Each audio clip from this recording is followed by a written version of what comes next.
नमः श्रीयतिराजाय विवेकानन्दसूरये सच्चित्सुखस्वरूपाय स्वामिने तापहारिणे।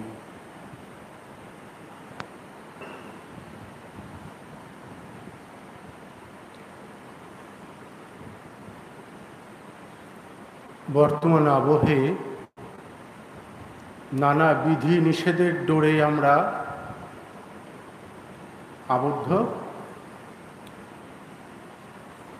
এরই ফাঁকে মানুষের প্রকৃত স্বরূপ হচ্ছে the real nature of man is মুক্ত। বাতাস যেমন মুক্ত, বদ্ধ করতে পারে না, তেমনি মানুষের প্রকৃত স্বরূপ হচ্ছে মুক্ত। আমরা প্রত্যেকেই মুক্ত হতে চাই। বিধি নিষেধের ডোরে আমরা থাকতে চাই না, কিন্তু চাই না বললেও তো হবে না।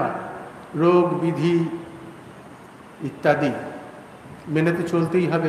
আমরা সমাজবদ্ধ জীব, সমাজে আছি যেহেতু, তাই এই বিধিনিষেধ। একসময় এইখানে প্রায় 400-450 ভক্ত আসতেন, কিন্তু বর্তমান পরিস্থিতিতে উপায় তো নেই, তাই ইউটিউবের ব্যবস্থা, যারা আসতে পারছেন না ইত্যাদি ইত্যাদি। তো আমরা সেই মূল প্রসঙ্গে, আমরা স্বামীজির জীবনী আলোচনা করতে চলেছি। আজকে 26 পর্ব। আমরা এর আগে আলোচনা করেছিলাম যে গাজীপুরে যখন স্বামীজি পওহারী বাবার দর্শনে যান, এই পওহারী বাবার কথা উনি দক্ষিণেশ্বরে ঠাকুর যখন ছিলেন তখন শুনেছিলেন, এবং এই পওহারী বাবার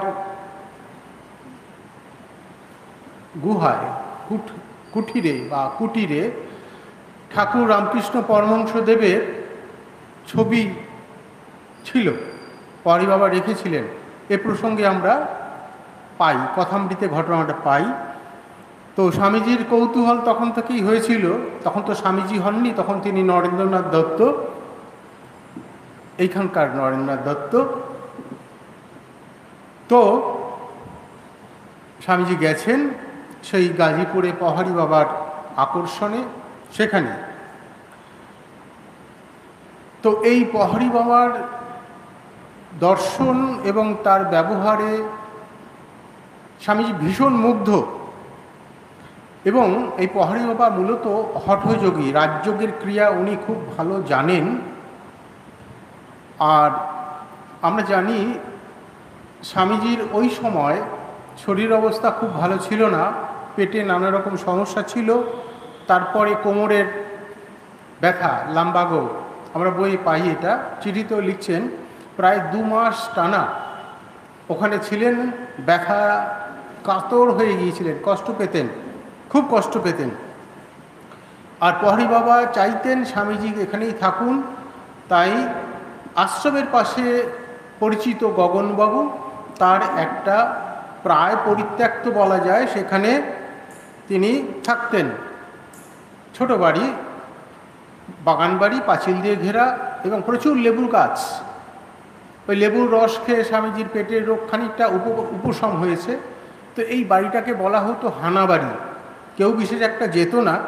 তো স্বামীজির তো ভয় ডর নেই, আর নির্জন বাস, তারপরে পওহারী বাবার এত কাছে থাকার সুযোগ, তাই সেখানে তিনি কষ্ট হলেও থাকতেন। তো যাই হোক, বাবাজি আশ্বাস দিয়েছেন, পওহারী বাবা আশ্বাস দিয়েছেন এবং নির্দেশ দিয়েছেন কাছাকাছি থাকতে। এখন প্রমোদ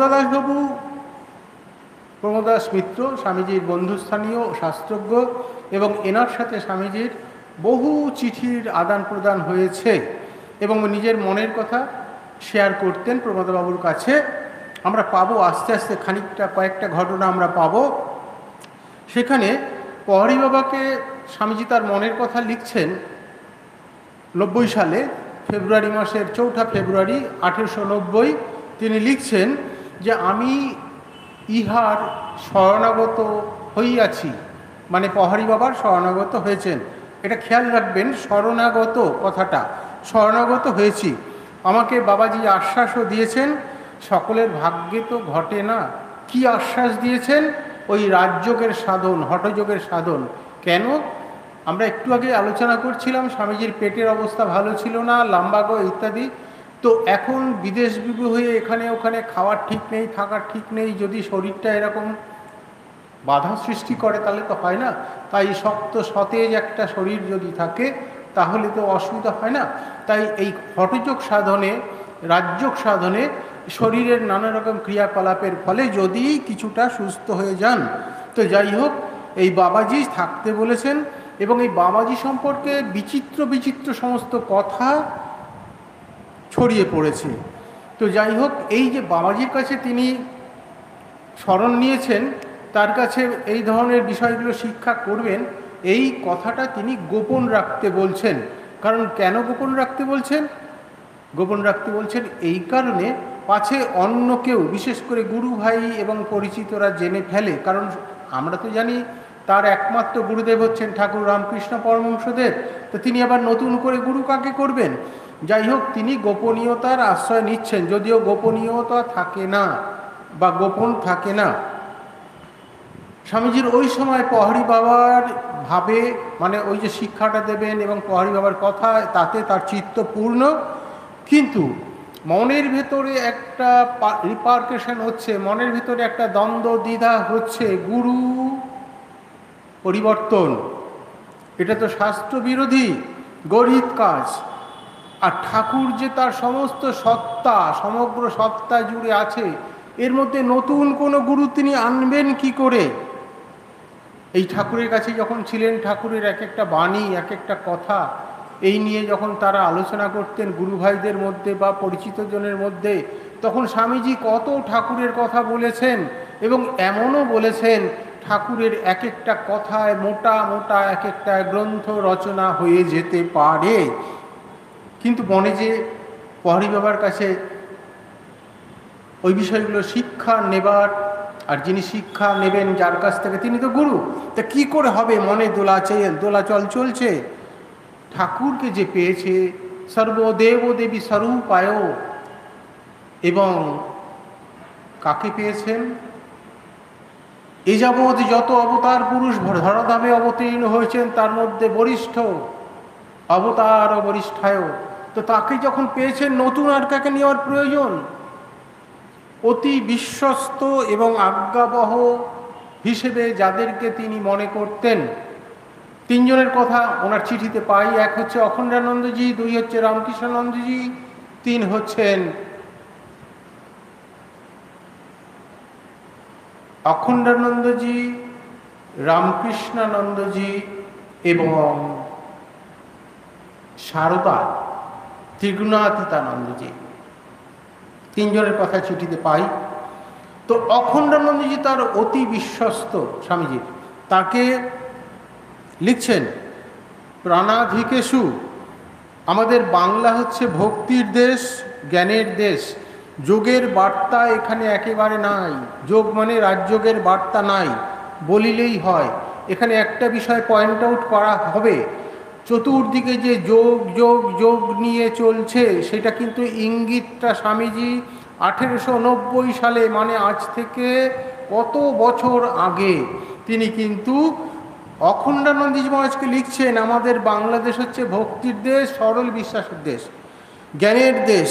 যোগের বার্তা একেবারে নাই বলিলেই হয়। যাহা কিছু আছে তাহা কেবল বৎখত দম টানা। টিভিতে দেখায় তো, এই নানা রকম বিকৃত করে নানানভাবে শ্বাস প্রশ্বাস নেওয়ার ব্যাপারটা আবার তো বলছেন, নানা রকম বৎখত দম টানা ইত্যাদি হঠযোগ। অর্থাৎ যা আমরা দেখছি শুনছি সব হঠযোগ, অর্থাৎ শরীরের প্রতি সমস্ত কিছু থাকছে। এটা তো জিমন্যাস্টিক্সের একটা কসরত। এই জন্য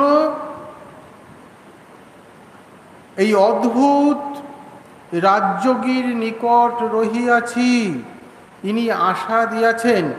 অতএব রঙ্গ কতটা গড়ায়, এই যে রঙ্গ কথাটা বলছেন, যে বাবাজি কতটা কি জানে আমার জানা দরকার, তাই রঙ্গ কতটা গড়ায় দেখবার জন্য অখণ্ডানন্দজির সাথে পর্বত, হিমালয় পর্বত বেড়াতে যাওয়ার কথা ছিল।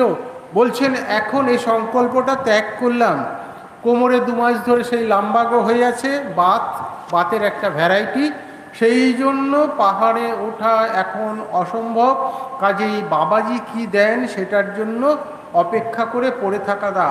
আবার লিখছেন, আমার মন্ত্র হচ্ছে কি, যখন যেখানে যা কিছু ভালো পাই তাই আমি শিক্ষা করিব। তাহলে পরিষ্কার, এই রাজযোগের সাধন তিনি পহাড়ি বাবার কাছ থেকে করবেন, এবং এটা যেহেতু শরীর রক্ষার পক্ষে উপযোগী, এবং বাংলাদেশে মানে এই আমাদের এই বাংলার কথা বলছেন, এখানে যে সমস্তগুলো হচ্ছে কি হচ্ছে, ভক্তি আর জ্ঞান। এখানে রাজযোগ মানে যোগের কোনো নেই, যেটুকু হচ্ছে ওই বদখত দমটানা। তাই রঙ্গটা দেখতে চাইছেন। কাজেই তিনি গাজীপুরে আছেন, এবং এই চিঠির কথা বরানগরের কাউকে জানাতে বললেন না। স্বামীজি নিজের কথা পরিষ্কার বললেন। কি বললেন? আমি শিক্ষা করব, যেখানে যা আছে ভালো তাই পহাড়িদের কাছে শিখব, আর আমার তো এইরকম একটা পাগল গোড়া ভাব রয়েছে, এইটা নেব, এটা শিক্ষা করব। গাজীপুর অবস্থানকালে যদিও জলবায়ুর গুণে তার ম্যালেরিয়া যে হয়েছিল সেটা থেকে সুস্থ হয়েছেন, এবং শরীর খানিকটা ভালো হয়েছে, আর ওই লেবুর রসের কথা হচ্ছিল। এইবার তিনি ওখানে ওই গাজীপুরে ওই ফেব্রুয়ারি মার্চ এই শীতকালটায় প্রচুর নানা ধরনের গোলাপ ফুল ফোটে। তিনি বরানগরে ঠাকুরের উৎসবে প্রচুর গোলাপ ফুল পাঠিয়েছিলেন।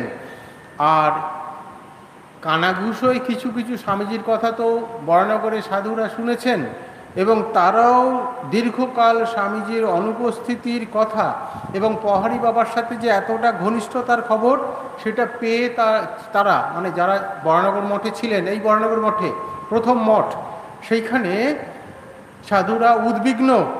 প্রেমানন্দজি আর নিজেকে স্থির রাখতে পারছেন না, তাই তিনি রওনা দিলেন গাজীপুরের উদ্দেশ্যে। তিনি কি করবেন? স্বামীজিকে ওখান থেকে ফিরিয়ে আনবেন। স্বামীজি কি তার গুরুভাইকে ফিরিয়ে দেবেন, নাকি তার সাথে সুরসুর করে চলে আসবেন? না, সুরসুর করে চলে এলেন না। উল্টে কি করলেন? উল্টে প্রেমানন্দজিকে বেশ 2 কথা শুনিয়ে দিলেন। তার মানে কি, তিনি গুরুভাইদের ভালোবাসতেন না তাই কি? তার প্রতি কি ওদের স্বামীজির কি প্রীতি কম ছিল? মোটেই না। তাহলে কেন তিনি তার সাথে তাকে কটু কথা বললেন, খারাপ কথা বলে দিলেন? কেন বলে দিলেন? এই কারণে, স্বামীজি ছিলেন স্বাধীন চেতা, তার স্বাধীনতায় কেউ হস্তক্ষেপ করুক এটা তিনি পছন্দ করতেন না। তিনি একবার যখন ভেবেছেন যে যেটা করবেন সেখানে আর কেউ বাধা দিলে তিনি শুনবেন না। কারণ তিনি তো আর পাগল নন, মাথা খারাপ নয় যে তিনি গুরু পরিবর্তন করবেন। তিনি তো এমন ভাবেননি যে ঠাকুরকে বাদ দিয়ে পহাড়ি বাবাকে গ্রহণ করবেন, তা তো নয়। তিনি একটা শিক্ষা গ্রহণ করতে চান। যাই হোক, তিনি পড়ে আছেন। বাবাজির ভালো ব্যবহার এবং মিষ্টি মিষ্টি কথা এবং মধুর কথা শুধু নয়, মজার ভাবে বেশ ওই হিউমার করে করে কথা বলতে পারতেন। যদিও সবার সমক্ষে আসতেন না, বেশিরভাগই অন্যের মাধ্যমে তার কথাগুলো 2-1 কথায় সেরে দিতেন, আর বাকিটা একটা মিথ হয়ে গিয়েছিল। আশেপাশের লোকজন নানাভাবে পহাড়ি বাবা সম্পর্কে নানা রকম কথা প্রচার করেছে, অনেকটা সত্যি কথা। এবং স্বামীজি নিজে পহাড়ি বাবার খুব কি বলবো পছন্দের একজন হয়ে গিয়েছিলেন পহাড়ি বাবা স্বামীজি। যা হোক, স্বামীজি এই পহাড়ি বাবাকে জিজ্ঞেস করেছিলেন একদিনকে যে আপনি জগতের কল্যাণে কেন গুহার বাইরে বের হবেন না? কেন বেরোন না আপনি? বেরোলে তো মানুষ কিছু শিখতে পারে। কারণ সাধুর জীবন তো অন্যের জন্য, পরার্থে। সাধু গুহার মধ্যে যদি সারা জীবন পড়ে থাকে তাহলে সেটা তো আত্মমুক্তি, নিজ মুক্তির জন্য তিনি তাহলে সেই সাধুটি আছে, তার তো পরার্থে কিছু করা হলো না, নিজ মুক্তির জন্য। যেমন কিনা দুর্গাপ্রসাদ এইখানেই ছিলেন। দুর্গাপ্রসাদ কে? তিনি স্বামীজির ঠাকুর দাদা। তিনি তো আত্মমুক্তির জন্য বেরিয়ে গিয়েছিলেন। সাধুর জীবন তো আত্মমুক্তির জন্য তো নয়, ওটা তো হবেই, ওটা হবেই। আত্মনমোক্ষার্থং জগৎহিতায় চ, আত্মনমোক্ষ এবং জগৎহিত, এই তো সাধুর লক্ষ্য। তাই পাহাড়ি বাবাকে স্বামীজি বলছেন যে আপনি জগৎ কল্যাণে গুহার বাইরে আসছেন না কেন? বিনয় ও রসিকতার সাহায্যে প্রহরী বাবা ব্যাপারটা বুঝিয়ে দিচ্ছেন কেন তিনি বাইরে আসছেন না। এক কথায় বা মোদ্দা কথায় বলতে গেলে বলা যায় এটা তাহলে আরেকটা সম্প্রদায় তৈরি হবে। কীরকম সম্প্রদায় তৈরি হবে তিনি মজার করে বলছেন। একটা দুষ্ট লোক একবার কি হয়েছে, অনেক গর্হিত কাজ করেছে, সবশেষে ধরা পড়েছে। গর্হিত মানে অন্যায় কাজ, ভুল কাজ করেছে, আর তখনকার দিনে তো নানা রকম শাস্তির ব্যাপার ট্যাপার ছিল। তো সেই গর্হিত কাজ করার ফলে ওকে ধরে খুব ধারালো একটা খুর দিয়ে নাকটা কেটে দিয়েছে। লজ্জায়, লোকলজ্জায়, লোকনিন্দায় সেই লোকটি আর মুখ দেখাতে পারছে না কাউকে, কারণ নাক নেই তো। সে বনের ভিতরে নিজেকে লুকিয়ে রাখলো, বন থেকে আর বেরোচ্ছে না, এবং ওখানেই সে চুপচাপ বসে থাকে ওই ছাই বস্ত্র মেখে টেকে বসে থাকে। এইরকম হতে হতে গ্রামের লোকেরা দেখছে এরকম একজন সাধুর মতো বেশ পরে একজন বসে আছে, সবাই ওকে সম্মান দিতে লাগলো। আর ভারতবর্ষ হচ্ছে সাধুদের সম্মান দেবার জায়গা, সাধুদের খুব সম্মান করে ভারতবাসীরা, মানে প্রকৃত ভারতবাসী যারা, এবং যাদের ভেতরে অল্প হলেও, স্বামীজি বলছেন ভক্তির দেশ, জ্ঞানের দেশ, কাজে অল্প হলেও ভক্তি যাদের আছে তারা সাধুকে কখনো অসম্মান করবে না। আর বাদবাকি যারা অসম্মান করে তারা অন্য ক্যাটাগরির মানুষ। কি ক্যাটাগরির ওর মধ্যে যাচ্ছি না। এইবার এই অদ্ভুত যোগীর কথা সবাই শুনে ফেলল। এক যুবক, তার ভেতরে মনের ভেতরে বৈরাগ্য এসেছে, সে সাধুর কথা শুনে সাধুর কাছে এসেছে এবং সাধুর কাছে দীক্ষা নেবে বলে ধরেছে। সাধু তো তাকে প্রথমে ধমকি দিয়ে সরিয়ে দিয়েছে, তবু নাছরবান্দা সেই যুবক সে আবার এসেছে। এইবার নাছরবান্দার যুবককে, এই সাধুটি কিন্তু মৌন ছিল, যে সাধুটির কথা বলা হচ্ছিল নাক কাটা, সে তার মৌনব্রত ভাঙল। মৌনব্রত ভেঙে এইবার সেই যুবককে বলছে তুমি এক কাজ করো, খুব একটা ধারালো খুর নিয়ে তুমি চলে আসবে। একটা বিশেষ দিন বলে দিয়েছেন, বিশেষ সময় বলে দিয়েছেন, তুমি ধারালো খুর নিয়ে চলে আসবে। প্রবল উৎসাহে সে তো খুরটা নিয়ে এসেছে। এবার সেই সাধু বাবা কী করেছে, ওই যুবককে ক্রমশ আরও গভীর জঙ্গলে নির্জন জায়গায় নিয়ে গিয়ে এক পোচে যুবকের সেই লম্বা টিকালো নাকটা দিল কেটে দিয়ে। এবারে গম্ভীর স্বরে সাধু বাবা বলছে যে তোমার দীক্ষা হয়ে গেল, আমি যেভাবে দীক্ষিত হয়েছি তোমাকেও সেইভাবেই দীক্ষা দিলাম, তুমি এইবারে এইভাবে সুযোগ পেলে এইভাবে অপরকে দীক্ষা দিতে থাকো। যুবকটি আর কি করে, লজ্জায় সেই নাক কাটা মুখ তো আর বাইরে দেখাতে পারবে না। সে কি করলো, সে সাধ্যমতো গুরু নির্দেশ পালন করতে লাগলো। এইভাবে একটা নাক কাটা সম্প্রদায় তৈরি হয়ে গেল এবং গোটা দেশ ছেয়ে গেল। তুমিও কি আমাকে, স্বামীজিকে বলছেন প্রহরী বাবা, তুমিও কি আমাকে এরূপ একটা সম্প্রদায়ের প্রতিষ্ঠাতা রূপে দেখতে চাইছো?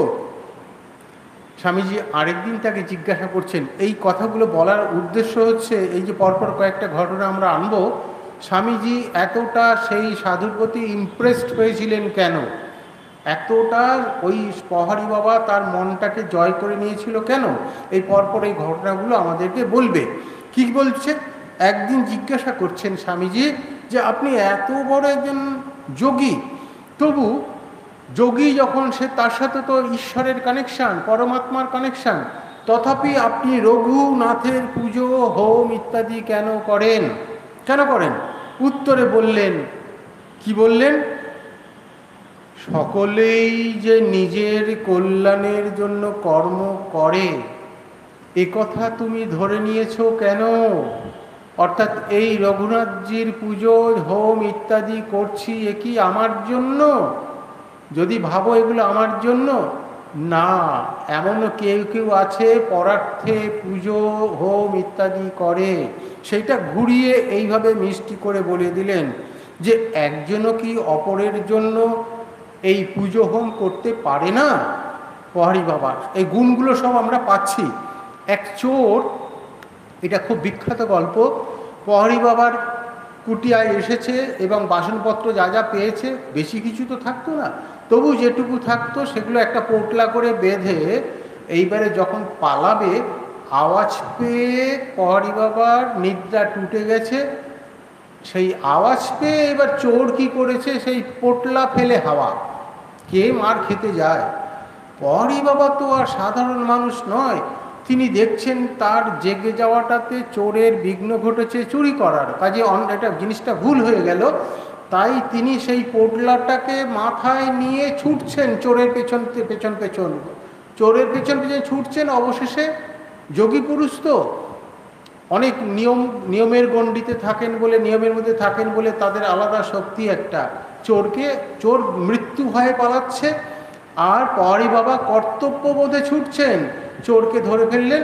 তারপর বলছেন, কি বলছেন, হাত জোর করে সজল নয়নে বলছেন, ক্ষমা প্রার্থনা করে বলছেন যে আপনি এই পোটলাটি নিয়ে যান, এটি আমার নয়, এটি আপনার বা এটি তোমার।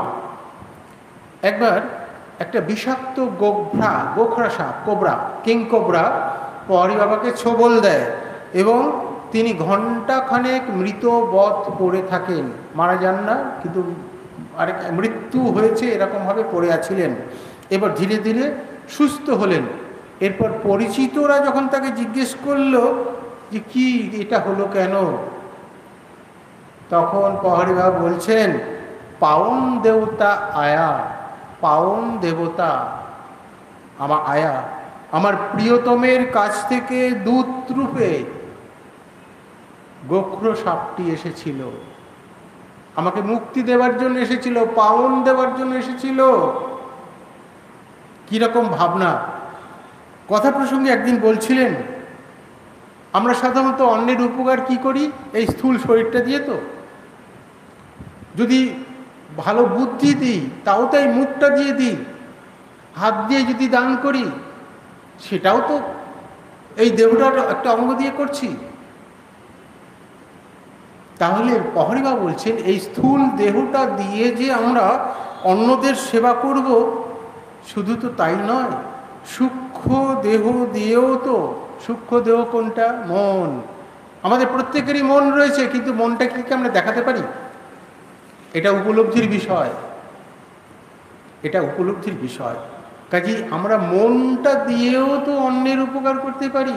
কারো যদি দুঃখ কষ্টের কথা শুনি, সে হয়তো 500 মাইল দূরে আছে, এখানে ঠাকুরমা স্বামীজির কাছে প্রার্থনা করতে পারি না তার জন্য, তার কল্যাণের জন্য, তাকে সেই জন্য কি ওখানেই যেতে হচ্ছে?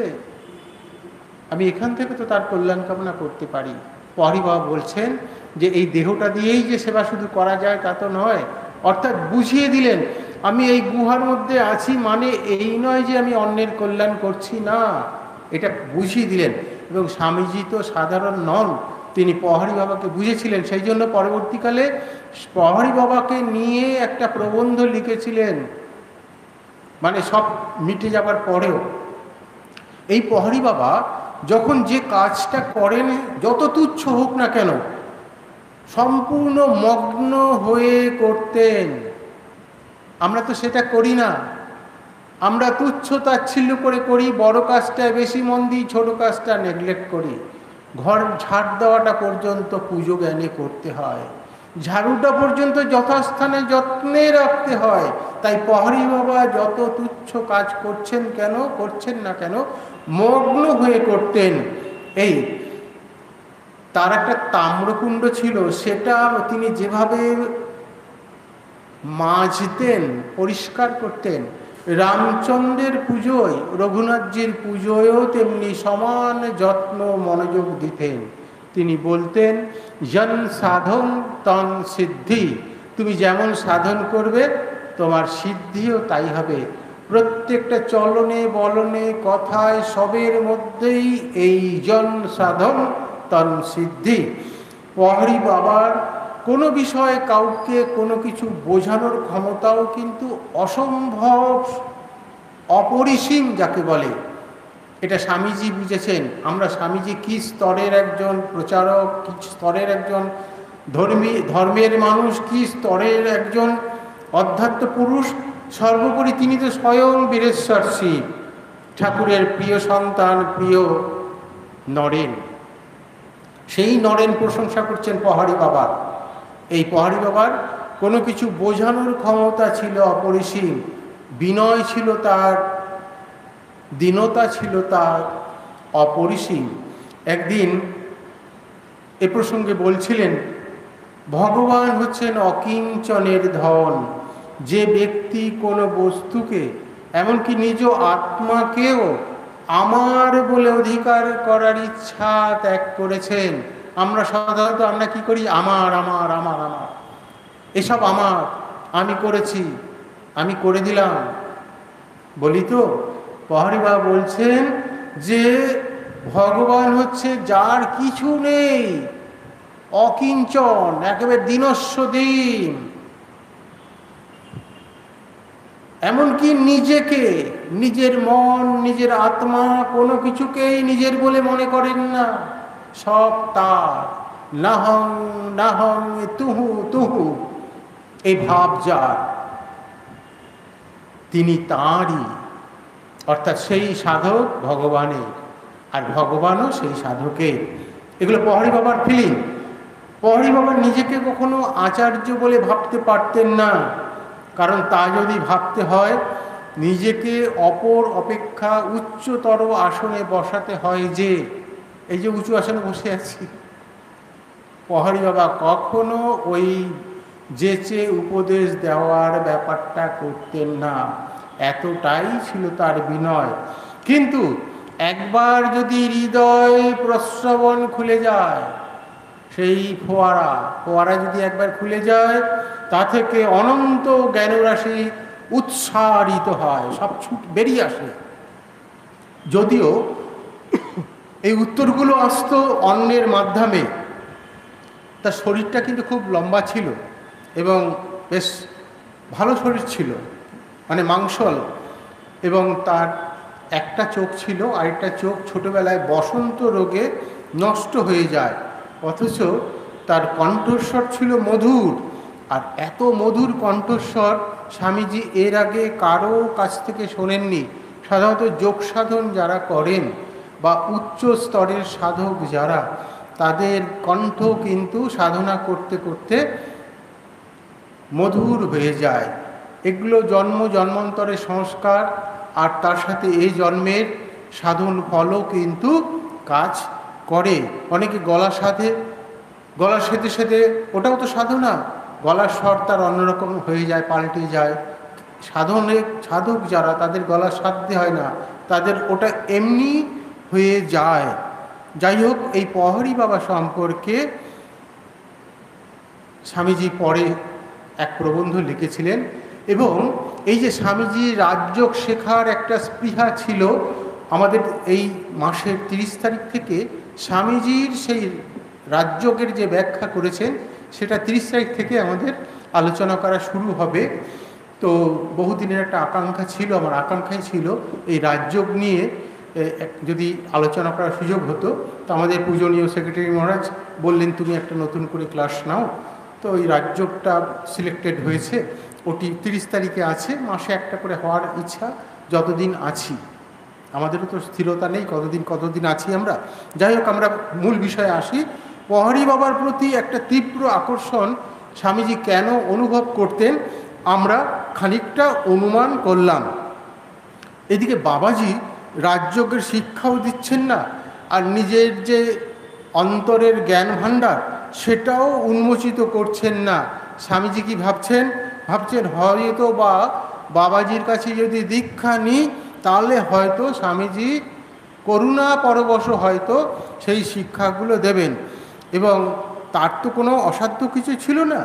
যাই হোক, তিনি সংকল্প করলেন, এবং পহাড়ি বাবাও কিন্তু চান স্বামীজিকে, স্বামীজির মতো শিষ্য দুর্লভ, তাকে দীক্ষা দিতে। এবং দুজনের মধ্যে ভাবের আদান প্রদান তো হচ্ছে, তাই স্থির হয়ে গেল দীক্ষার দিন। সংকল্প স্থির, পহাড়ি বাবার কাছে দীক্ষা নেবেন। যেই দিন দীক্ষা নেবেন তার আগের দিন সেই উদ্যানে, গগনবাবুর সেই বাগান বাড়িতে, উদ্যানে খাটিয়াতে স্বামীজি শুয়ে আছেন। ভাবছেন কালকে সকালেই তো দীক্ষা নেওয়ার ব্যাপার, ওইটা নিয়ে ভাবছেন, মনের ভেতরে দোলাচল, ঠাকুর পহারি বাবা ঠাকুর, ভাবছেন। হঠাৎ একটা দিব্য জ্যোতিতে পূর্ণ হয়ে গেল সেই বাগান, যেখানে ছিলেন সেখানটা পূর্ণ জ্যোতিতে উদ্ভাসিত হয়ে গেল। তাকিয়ে দেখেন শ্রীরামকৃষ্ণদেব সেখানে সশরীরে উপস্থিত। 1886-তে ঠাকুর রামকৃষ্ণদেব ইহলোক পরিত্যাগ করেছেন, আমরা জানি, কাশীপুর উদ্যানবাটিতে। সে শরীর দাহ হয়ে গেছে। স্বামীজি চাইছিলেন না শরীর দাহ হোক, কিন্তু কলকাতা কর্পোরেশনের নিয়ম, দাহ করতে হবে। এই যে কি একটা ব্লান্ডার হয়েছে, স্বামীজি একটা চিঠিতে উল্লেখ করেছিলেন। স্বামীজি উল্লেখ করছেন, কি অপরাধ যে আমরা করেছি, ঠাকুরের এই শরীর পূর্ণ দেহ, পবিত্র দেহ আমরা দাহ করে। তাই তো সেই ভস্মাবশেষ আত্মারামের কৌটোয় স্থাপিত হলো। তারপর সেইটা গঙ্গার তীরে স্থাপন করবেন, সেখানে ঠাকুরের নামাঙ্কিত মন্দির হবে। উদ্দেশ্য এটা, কিন্তু আমরা সে প্রসঙ্গে অনেক আগে আলোচনা করেছি, আর নতুন যাচ্ছি না, সময় চলে আসছে। যাই হোক, ঠাকুর শিয়রে দাঁড়িয়েছেন। 1886-তে যে ঠাকুরের শরীর চলে গেছে, সেই ঠাকুর 1890-তে মার্চ মাসের কোনো একটা দিন সেইখানে আবির্ভূত হয়েছেন, জ্যোতিতে পূর্ণ হয়ে গেছে। আর ঠাকুর নয়নের দিকে ছলো ছলো চোখে তাকিয়ে আছেন। স্বামীজি আর স্থির থাকতে পারলেন না, তার সর্বাঙ্গ ঘেমে গেল, শরীর ঘন ঘন কাঁপছে, মুখ দিয়ে কথা ফুটছে না। আত্মগ্লানিতে তার সম্পূর্ণ মন পূর্ণ হয়ে গেল, অশ্রুতে ভারাক্রান্ত। এইদিকে ঠাকুরের ছলো ছলো আঁখি দেখছেন, এইদিকে স্বামীজির চোখ দিয়ে জল গড়িয়ে পড়ছে, শরীর কাঁপছে। একেবারে প্রচণ্ড ভয় পেলে যেমন আমরা ঘেমে যাই, ঠিক সে সমস্ত শরীর ঘর্মাক্ত হয়ে গেল। পরিণতি কি হলো? দীক্ষার দিন স্থগিত রইল। ঠাকুর রক্ষা করলেন তার একান্ত অন্তরঙ্গকে। কেন? নরেনকে দিয়ে তো তিনি অন্য কাজ করাবেন, তাই তো নরেনকে রক্ষা করলেন। আমরা দেখব যে ঠাকুর এই যে ছলো ছলো আঁখি নিয়ে নরেনকে অন্যর কাছে দীক্ষা নিতে বাধা দিলেন, নরেন পাছে অন্যের হয়ে যায়। তুলনীয় একটা ঘটনা ঠাকুরের জীবদ্দশায় ঘটেছে, আমরা সেটা আলোচনা করব। আমরা জানি মর্মন্তুদ সে কাহিনী, অসহনীয় দারিদ্র, নিপীড়ন, মাকে ভাইদের এবং বিশ্বনাথ দত্ত থাকাকালীনই এখান থেকে উৎখাত হতে হয়েছে তাদের, এই সিমলা থেকে তাদের উৎখাত থেকে সেই মামাবাড়িতে যেতে হয়েছে। সেই মামাবাড়ি আজও রয়েছে, আজও ওই অবস্থায় রয়েছে সেই মামাবাড়ি, এই তো কাছে, আপনাদের বাড়ির কাছে।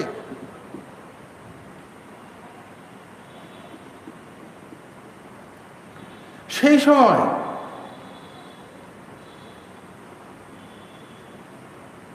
অত কষ্টের মধ্যেও কিন্তু নরেনের ভিতরে ছিল ইতর সাধারণের মতো অর্থ রোজগার, পরিবারের ভোগসুখ আর সেবায় কাল কাটানোর জন্য নরেনের জন্ম হয়নি। ইতর সাধারণ মানে সাধারণ মানুষ। ইতর অর্থে সাধারণত একটু নিচু স্তরের বোঝানো হয়, কিন্তু এটা সেই অর্থে নয়। এমনি স্বাভাবিক সংসারের বদ্ধ মানুষ যারা, মানুষ তোমার 4 রকম, বদ্ধ, মুক্ত, নিত্য ইত্যাদি ইত্যাদি। তো মুমুক্ষু 4 প্রকৃতির, তো ওই বদ্ধ প্রকৃতির হচ্ছে ইতর সাধারণ। তো তাদের হচ্ছে জন্মালাম, বড় হলাম, বিবাহ করলাম, সন্তান হলো, নিজের বাড়ি গাড়ি টাকা পয়সা সাধ্য মতো করলাম, মরে গেলাম, আবার পশুর মতো জীবন, আবার এলাম। এই জন্মচক্রের সাইকেলের মধ্যে এই যে ইতর সাধারণের জন্য যে এই ব্যবস্থা, এর থেকে উন্নত যাদের ঈশ্বরকে জানবার আগ্রহ হয়েছে, ওই যে মুক্তি, মানুষের প্রকৃত স্বরূপ হচ্ছে মুক্ত। The real nature of man is কি? মুক্ত। সেই মুক্তির বন্ধনের বদ্ধতা, বদ্ধ থাকার অবস্থাকে উত্তীর্ণ হতে চায় যে, অতিক্রম করতে চায় যে, সেই তো মুক্ত। কাকে ধরে? ঈশ্বরকে ধরে। এই ভাবনা যাদের এসেছে এবং চেষ্টা করছে তারা মুক্ত স্বভাব। তাহলে যার এসেছে সে মুমুক্ষু, এবার মুক্তির চেষ্টা করছে, করতে করতে সে মুক্ত হয়ে গেল। আর এক ধরন আছে তারা নিত্য, মানে জন্মসূত্রেই তারা মুক্ত, সংসারে আসে একটা বিশেষ কাজ করার জন্য আসে, তারা হচ্ছে নিত্য।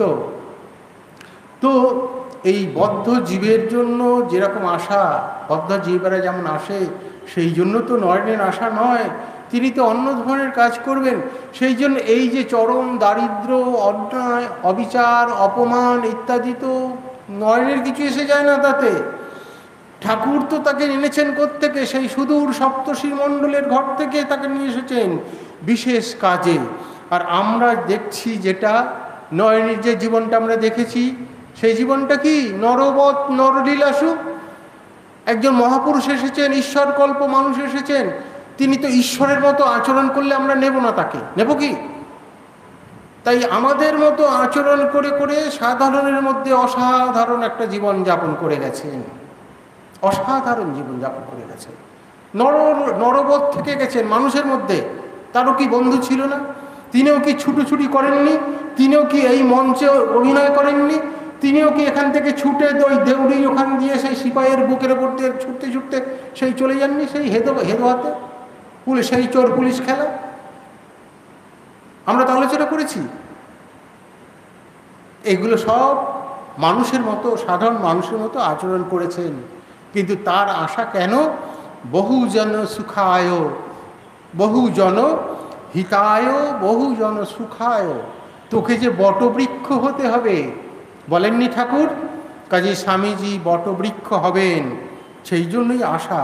ঠাকুর অন্তর্যামী, মুখ দেখেই আন্দাজ করেছেন নরেনের যখন মনের ভেতরে বিরাট তোলপাড় চড়ছে যে তিনি সংসার ত্যাগ করবেন এবং ঠাকুরকেও ছেড়ে তিনি চলে যাবেন সাধনার পথে, এইসব ভাবনা চিন্তা করে যখন তিনি যাবেন, হঠাৎ শুনলেন সংসার ছেড়ে চলে যাবেন, ভাবলেন, হঠাৎ শুনলেন ঠাকুর এসেছেন এইখানে, এই সিমলাতে এসেছেন।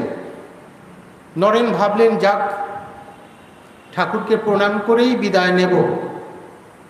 অন্তর্যামী ঠাকুর যে মুহূর্তে নরেন ঠাকুরকে প্রণাম করছেন, উদ্দেশ্য প্রণাম করে চলে যাবেন, বিদায় নেবেন এই সংসার থেকে।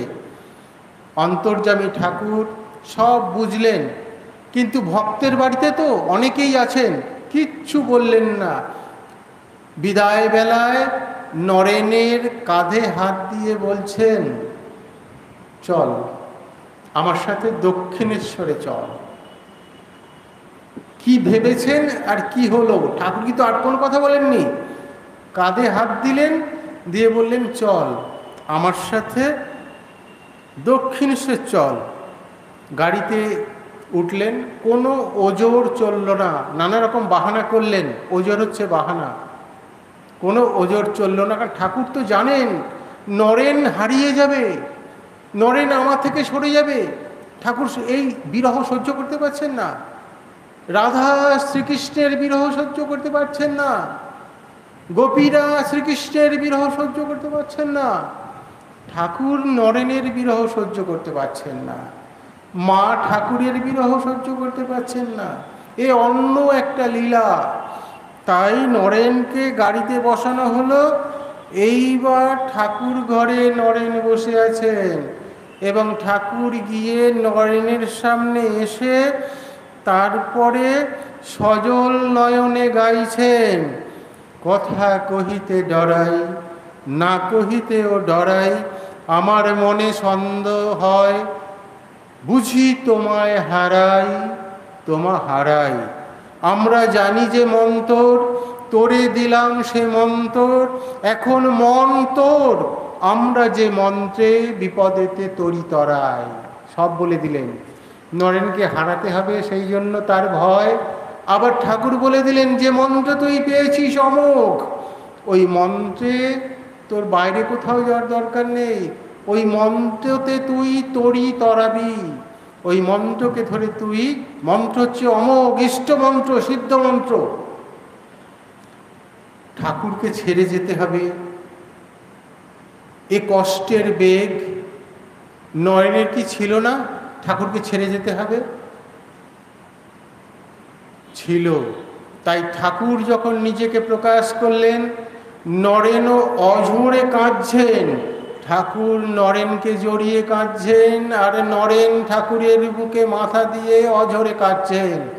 ঠাকুর ছিলেন নরেনের থেকেও অনেকটা লম্বা, নরেন যথেষ্ট লম্বা, 5 ফুট প্রায় 8.5 ইঞ্চি, আর ঠাকুর ছিলেন প্রায় 6 ফুটের কাছে, 5 ফুট 10 ইঞ্চি 11 ইঞ্চি, অনেকটা লম্বা। যাই হোক, এই দৃশ্যটা দেখছে আশেপাশে যারা ছিলেন তারা স্তম্ভিত। একই দৃশ্য দেখছি, ঠাকুর কাঁদছেন, নরেন কাঁদছেন। এবার যখন দুজনে প্রকৃতিস্থ হয়েছেন বলে মনে হলো, এইবার ওদের মধ্যে একজন জিজ্ঞেস করছেন যে আপনারা এমন করলেন কেন? ঠাকুর বলছেন, ও আমাদের মধ্যে একটা হয়ে গেল, বলে সরিয়ে দিলেন। আর রাত্রিবেলা নরেন ছিলেন এবং সবার আড়ালে নরেনকে বলছেন, জানি আমি তুমি মায়ের কাজের জন্য এসেছো। মা মানে ভুবনেশ্বরী দেবীর কাজ নয়, মা মানে জগৎজননী, মা মানে জগদ্ধাত্রী, মা মানে ভবতারিণী, মা মানে এই জগৎ মাতা। সেই জগৎ মাতার কাজের জন্য এসছো। সংসারে তুমি কখনো থাকবে না, কিন্তু আমি যতদিন আছি ততদিন আমার জন্য তুমি থাকো। ঠাকুর হৃদয়ের আবেগে রুদ্ধ কণ্ঠে এই কথাটা বলে আবার কাঁদছেন।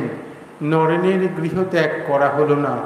একই রকমভাবে পাহাড়ি বাবার কাছে দীক্ষা নেবেন, তার আগের দিন রাতে দর্শন দিলেন, সেই অঝরে কান্না এবং দীক্ষা স্থগিত।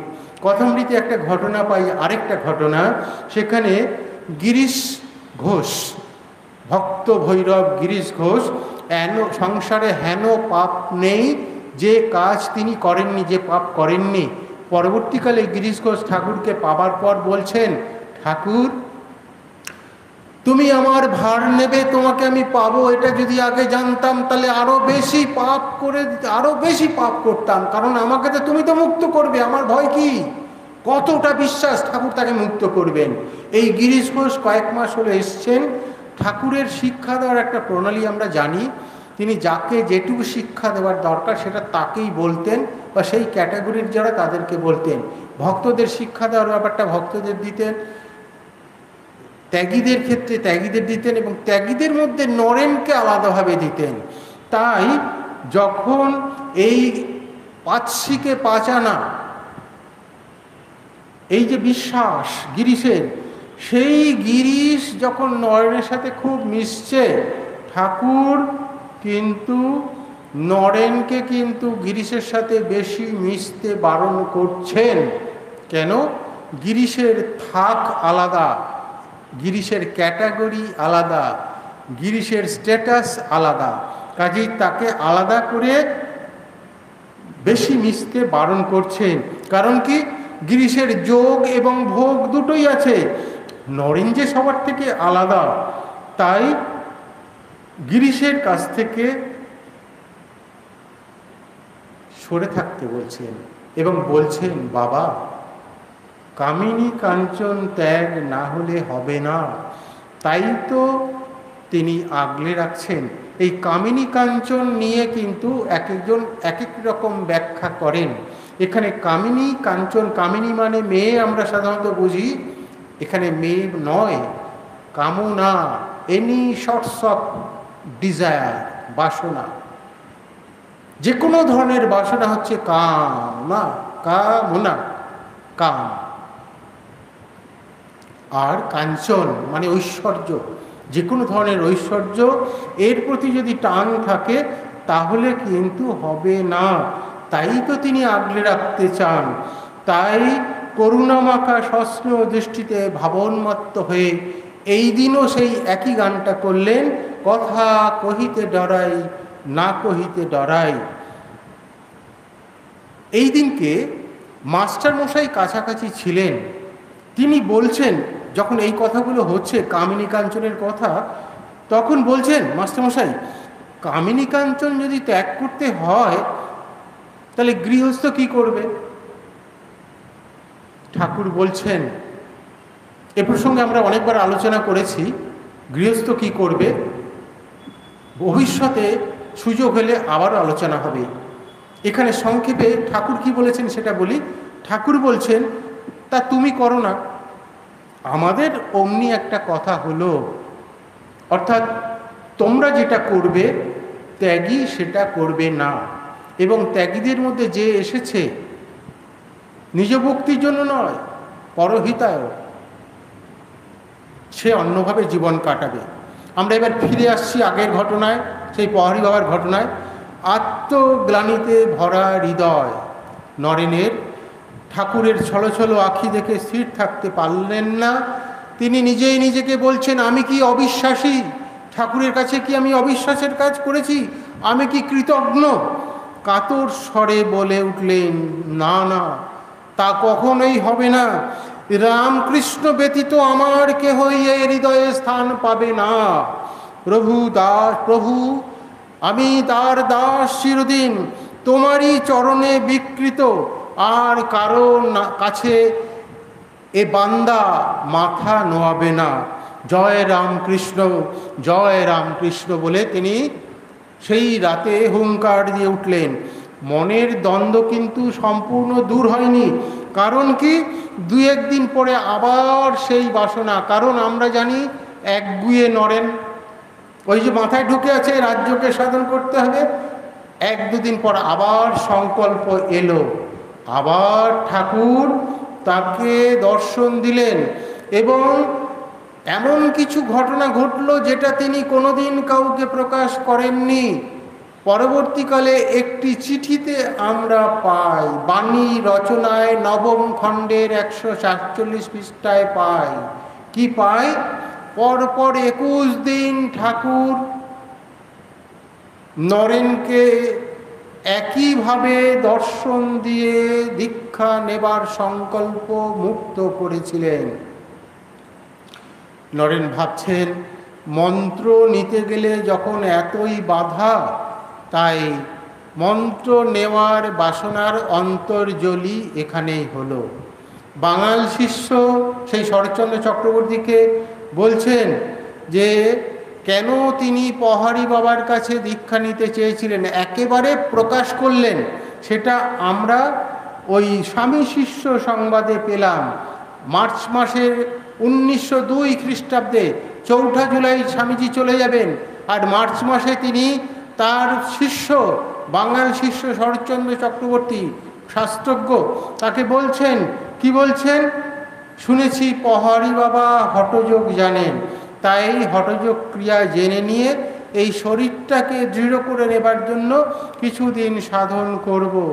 জানিস তো আমার আবার বাঙালের গো কিনা, যা মনে করব তা করবই, কিন্তু বিধি বাম। বিধিকে ঠাকুর রামকৃষ্ণদেব, তিনিই তো বিধি বিধাতা, তিনিই তো বাম হলেন, মানে চাইলেন না। প্রহরী বাবা এই ঘটনার পরেও কিন্তু তাকে দীক্ষা দেবার জন্য চেষ্টা করেছিলেন।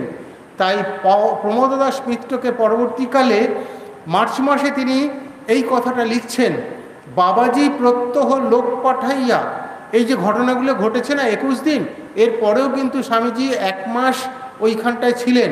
এই 1 মাসের মধ্যের ঘটনা, প্রহরী বাবা লোক দিয়ে পাঠাচ্ছেন, কেন স্বামীজি আসছেন না। এবং এইবার স্বামীজি বুঝছেন প্রহরী বাবার, মানে আমরা বলি না মতলবটা কি, প্রহরী বাবার মতলবটা হচ্ছে উল্টা সমঝলি রাম। কোথায়? নরেন মানে স্বামী বিবেকানন্দ, তিনি কোথায় প্রহরী বাবার কাছ থেকে যোগ সাধন করবেন তা নয়, এবং স্বামী বিবেকানন্দ প্রহরী বাবার কাছে ভিখারি হিসেবে তার দৌড়ে গেছেন তা নয়, প্রহরী বাবা আমার কাছে শিখতে চান। বোধ হয় ইনি এখনো পূর্ণ হয়েন নাই। কর্ম এবং ব্রত এবং আচার অত্যন্ত এবং বড় গুপ্ত ভাব। প্রহরী বাবার সব কিছুই গোপন, ওই গুহার বাইরে বেরোতেন না খুব একটা। সমুদ্র যদি পূর্ণ হয়, সাংঘাতিক কথা একটা স্বামীজি বলছেন, সমুদ্র যদি পূর্ণ হয় কখনো কি সেটা বেলাবদ্ধ হয়ে থাকতে পারে? অর্থাৎ তাকে কি মাটির দেওয়া তীর দিয়ে সমুদ্রকে ঢেকে রাখা যায়? সমুদ্র পূর্ণ হলে সেটা তো উপচে বেলাভূমি অতিক্রম করে বেরিয়ে আসবে। কাজে আধ্যাত্মিক শক্তি যদি কারোর ভিতরে প্রকৃত থাকে, সেটা কিন্তু ফুটে বেরোবেই বেরোবে। কাজেই প্রহরী বাবা যদি সত্যি সত্যি পূর্ণ হতেন, তিনি এই রকম ভিখিরির মতো নরেনের সাথে এরম আচরণ করতেন না। তিনি পরিষ্কার তো বুঝিয়ে দিলেন দীক্ষা নেবেন না, তারপরেও আটকে রইলেন, মিষ্টি মিষ্টি কথা দিয়ে তিনি আটকে রাখলেন। এইবার স্বামীজি চিঠিতে লিখছেন, ওই প্রমোদ দাস বাবুকে যখন লিখেছিলেন চিঠিটা, সেই চিঠিতে পুনশ্চ বলে নিচে লিখছেন ফুটনোট, কি লিখছেন? আর কোনো মিয়ার কাছে যাব না। তারপর সেই বিখ্যাত গান সেখানে লিখছেন, আপনাতে আপনি থেকো মন, যেও না কো কারো ঘরে, যা চাবি তা বসে পাবি, খোঁজো নিজ অন্তঃপুরে, পরম ধন ওই পরশমণি, যা চাবি তাই দিতে পারে, পরম ধন ওই পরশমণি, যা চাবি তাই দিতে পারে। এমন কত মণি পড়ে আছে ওই চিন্তামণির নাচ দুয়ারে। সিদ্ধান্ত নিলেন এবং তার মনের পাক্কা ভাবনা, রামকৃষ্ণের জুড়িয়ান নেই সেই অপূর্ব সিদ্ধি, আর সেই অহেতুকী দয়া, আর সেই ইন্টেন্স সিম্প্যাথি বদ্ধ জীবনের জন্য এই জগতে আর নাই। আমরা যারা বদ্ধ হয়ে আছি, কেউ কোনো না কোনো কারণে, আমাদের জন্য রামকৃষ্ণদেবের জুড়ি আর নাই। তিনি অবতার যেমন নিজে বলতেন, অথবা বেদান্ত দর্শনে যাকে নিত্যসিদ্ধ মহাপুরুষ বলা হচ্ছে, আর লোকহিতায় যিনি এসেছেন, লোকহিতায় নিজে এসে যিনি কিনা সবাইকে মুক্ত করে দিতে পারেন, এই উদ্দেশ্যে যিনি শরীর ধারণ করেছেন, তিনি নিশ্চিত নিশ্চিত ইতি মেমতি, অর্থাৎ তিনি নিশ্চিত নিশ্চিত শ্রীরামকৃষ্ণদেবের মধ্যে আছেন।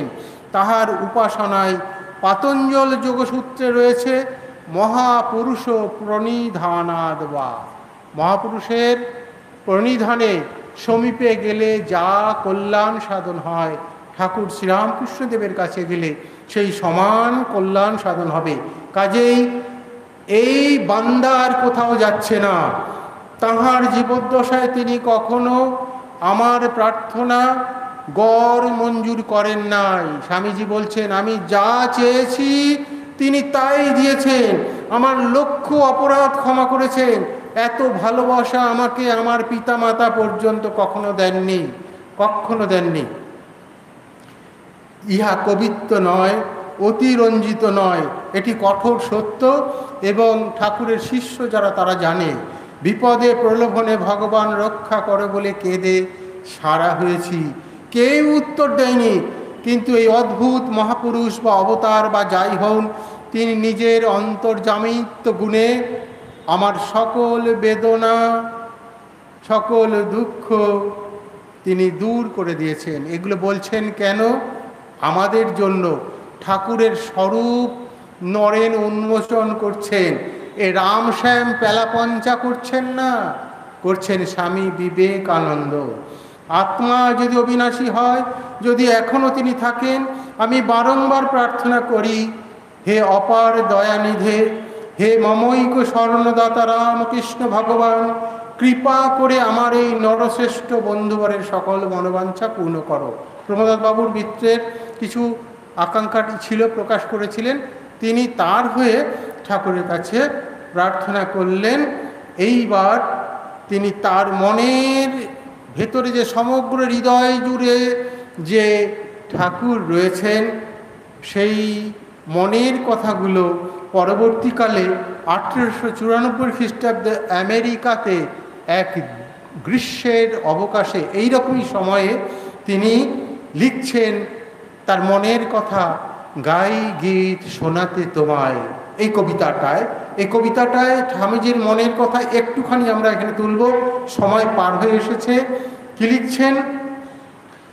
ছেলে খেলা করি তব সনে, কহু ক্রোধ করি তোমা পরে, যেতে চাই দূরে পলাইয়ে, শিওরে দাঁড়ায় তুমি রেতে, নির্বাণ আনো ছলো ছলো আঁখি, চাহ মম মুখ পানে, অমনি যে ফিরি তব পায়ে ধরি, কিন্তু ক্ষমা নাহি মাগি, তুমি নাহি কর রোষ, পুত্র তব অন্যকে সহিবে প্রগলভতা। আরও লিখছেন, দাস তোমা দোহাকার, সশক্তি নমি তব পায়ে। সশক্তি মানে মা শারদা সহ তাকে তিনি প্রণাম জানাচ্ছেন। তব বাণী শুনি সসম্ভ্রমে, দাস তব প্রস্তুত সতত সাধিতে তোমার কাজ। এ ঘটনার পর স্বামীজি আরও 1 মাস ছিলেন, কারণ স্বামীজির বাইরেটা কঠোরতা দেখালেও ভেতরটা ছিল খুব কোমল, অতি স্নেহপ্রবণ এবং সৌজন্যশীল। কাজেই বেশি রুক্ষ হতে পারলেন না। আর বিশেষ করে প্রহরী বাবা যখন অমন সুন্দর ব্যবহার করছেন, তাই তিনি প্রহরী বাবার সাথে সম্পর্ক ভালো রাখলেন। কিন্তু এইদিকে গুরু ভাই অভেদানন্দজির শরীর খুব খারাপ হয়েছে, আর বলরাম বাবুরও, ঠাকুরের আরেক মন্ত্রশিষ্য এবং স্বামীজির গুরু ভাই, যিনি কিনা ঠাকুরের রসদদারও ছিলেন এবং বরানগর মঠের সময় অনেক সাহায্য করেছিলেন।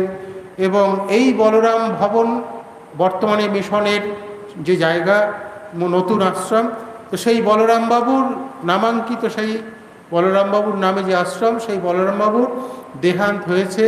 তো অভেদানন্দজির শরীর খারাপ আর বলরামবাবুর শরীর দেহ চলে গেছে। এই 2 কারণে স্বামীজি স্থির করলেন তিনি ফিরবেন। এইবারে মনে পড়ছে বলরামবাবুর কথা। বলরামবাবু দুঃখ করে, সাধারণত প্রিয়জনের দেহান্ত হলে তার স্মৃতি কথাগুলো, স্মৃতি তো সবসময় মধুর হয় না, দুঃখের হয়। তো বলরামবাবুর স্মৃতি মাঝে মাঝে ভেসে আসছে। একটা কথা তার মনে এলো, বলরামবাবু একবার লিখেছিলেন নরেনকে যে সাধু সেবা, তিনি তো খুব সাধু সেবা করেছেন, ঠাকুরের সেবা করেছেন, এবং ঠাকুর যে কতবার বলরাম ভবনে গেছেন, মা শারদা গেছেন, তারপরে রাখাল মহারাজ মানে ব্রহ্মানন্দজি, লাটু মহারাজ, নরেন তো ছিলেনই, স্বামীজি তো ছিলেনই, অনেক দিন গিয়েছিলেন এবং অন্যান্য গুরু ভাইরাও গিয়েছিলেন, ইত্যাদি ইত্যাদি। সেই বলরামবাবু লিখছেন, সাধু সেবা করে কি হলো, আফসোস করছেন। স্বামীজি বলছেন, কথাটা ঠিক আবার ঠিক নয় বটে। আইডিয়াল ব্লেস, আদর্শ আনন্দ, এটার দিকে চাইতে গেলে কথাটা ঠিক যে স্বামীজি সেবা, এই সাধু সেবা করে ভক্তের কি হলো, কি হলো? ভক্ত তো শুধু সাধু সেবা করে মনে আনন্দ পাবেন তা তো নয়, তার আদর্শে যে আরও মুক্ত হওয়া। তো সেই দিক দিয়ে তো কথাটা ঠিক, কথাটা আবার বেঠিক। তাহলে কি লাভ হলো? স্বামীজি বলছেন, মজা করে লিখছেন, অথচ সত্য কথা বলছেন, ছিলেন গরু, হইয়াছেন মানুষ, হইবেন দেবতা এবং সবশেষে ঈশ্বর। এরপর বলছেন চিঠিতে, কি হইল কি হইল, এই যে ভাব, মানে আমি সাধু সেবা করলাম, কি হলো? আমার তো কিছু হলো না। এই আক্ষেপটা কিন্তু অতি ভালো। আমরা এই আক্ষেপ না করে আর প্রশংসা করি, জানিস তো আমাদের বাড়িতে অমুক আনন্দ, মানে অমুক সাধু এসেছিলেন, ভাষণ দিলেন, হেনা তানা ইত্যাদি। না, এটা উদ্দেশ্য নয় সাধু সেবার। সাধুর সঙ্গ মানে সাধুর কোয়ালিটিগুলোকে নিজের জীবনে প্রয়োগ করা। তো সাধু সেবা করলে কি হবে? ছিলেন গরু, হইয়াছেন মানুষ, মানে পশু জীবনটা উত্তীর্ণ হয়েছেন, মানুষ হলেন। এবার মানুষ থেকে দেবতা, দেবতা থেকে হবেন ঈশ্বর, এবং ঈশ্বর হওয়া মানে মুক্ত হওয়া। কাজেই কি হলো কি হলো, এই যে ভাবনাটা, এটা কিন্তু আপনার অনেক মঙ্গল হলো। যদি এই ভাবনাটা থাকে, এই আক্ষেপটা থাকে, তাহলে উন্নতির আশা, নইলে কেউ উঠতে পারবে না। যদি কেউ মনে করে যে পাগড়ি বেঁধেই ভগবান লাভ করে ফেললাম, পাগড়ি বেঁধে গেরুয়া বসন পরে, নামাবলী পরে, দীক্ষা নিয়ে এই বিভিন্ন জায়গায় গিয়ে ভাষণ টাষণ শুনলাম ইত্যাদি, একটু 2-1টা প্রশংসা করলাম, ব্যাস হয়ে গেলাম না। নিজের জীবনে এগুলোকে প্রয়োগ করতে হবে। পশু জীবন থেকে মানুষ জীবন, মানে প্রকৃত মানুষ, তারপরে দেবতা, মানে দেবত্ব মানুষ, দেবমানব, তারপরে ঈশ্বর। তবে সাধুসঙ্গ, মন্ত্র নেওয়া, এগুলো হচ্ছে সফল। কিন্তু মনের ভিতরে সেই একটা অভাব